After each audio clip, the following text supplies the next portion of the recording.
പ്രിയമുള്ള കൂട്ടുകാരെ, വിവാഹിതരെ, ഇതിലെ എന്ന ശുശ്രൂഷയിലേക്ക് സ്വാഗതം. സന്തോഷമാകുന്നുണ്ടോ എപ്പിസോഡുകൾ? ഉൽപ്പത്തി പുസ്തകം 2-ാം അധ്യായം 24-ാം വചനം. പുരുഷൻ അപ്പനെയും അമ്മയെയും വിട്ട് ഭാര്യയോട് ചേരും. ഈ ഒരു വചനം മിക്ക കുടുംബിനികൾക്കും കാണാപ്പാടമാണ്. കാരണം അപ്പനെയും അമ്മയെയും വിട്ടിട്ട് വരാനല്ലേ പറഞ്ഞത്. ഞങ്ങൾ അപ്പനും അമ്മയും വിട്ടിട്ട് വരികയാണ്, എന്നാൽ അവരൊട്ട് വിടുകയില്ല.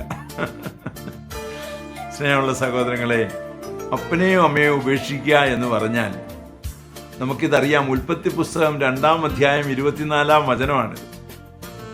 ആദത്തെ സൃഷ്ടിച്ചതിന് ശേഷം പറയുന്ന കാര്യമാണ്. ആദത്തിന്റെ അപ്പനും അമ്മയും ആരാ? അത് ദൈവം തന്നെയല്ലേ. ദൈവത്തെ ഉപേക്ഷിച്ചതല്ലേ ഈ പ്രശ്നത്തിന് മുഴുവൻ കാരണം. അതുകൊണ്ട് ദൈവത്തെ ഉപേക്ഷിക്കുവാനല്ല ഇതിന്റെ അർത്ഥം, അല്ലെ മാതാപിതാക്കളെ ഉപേക്ഷിക്കുവാനല്ല ഇതിന്റെ അർത്ഥം. മറിച്ച് നിങ്ങൾ രണ്ടുപേരുമുള്ള ആ ഒരു ബലം വലിയ ദൃഢമാക്കണം എന്നാണ് അതിന്റെ അർത്ഥം. നിങ്ങൾ രണ്ടുപേരും ഒന്നാകണം. നിങ്ങൾ രണ്ടുപേരും യേശുവിൽ ഒന്നാകണം.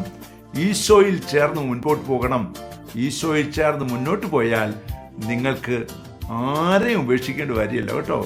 ദൈവം അനുഗ്രഹിക്കട്ടെ. ആമേൻ.